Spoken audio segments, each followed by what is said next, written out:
మంచితనానికి, త్యాగాలకు గుర్తుగా మొహర్రం సంతాప దినాలను పాత బస్తీలో నిర్వహించారు. ప్రవక్త మనవడు హజ్రత్ ఇమాం హుస్సేన్ ప్రాణత్యాగాన్ని స్మరించుకుంటూ నిర్వహించే ఈ మొహర్రంలో బీబీ కా ఆలంకు ప్రత్యేక గుర్తింపు ఉంది.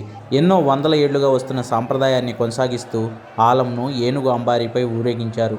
షేక్ ఫైజ్ కమాన్ నుంచి చాదరగాడి వరకు జరిగే ఈ ఊరేగింపులో ముస్లింలు పెద్ద ఎత్తున పాల్గొన్నారు. మొహర్రం బీబీ కా ఆలం ఊరేగింపు సందర్భంగా పాత బస్తీలో భారీగా బందోబస్తును ఏర్పాటు చేశారు. పలు ప్రాంతాల్లో ట్రాఫిక్ ఆంక్షలను పెట్టారు. సీసీ కెమెరాలకు జియో ట్యాగింగ్ చేస్తూ పరిస్థితిని పోలీసులు సమీక్షిస్తున్నారు.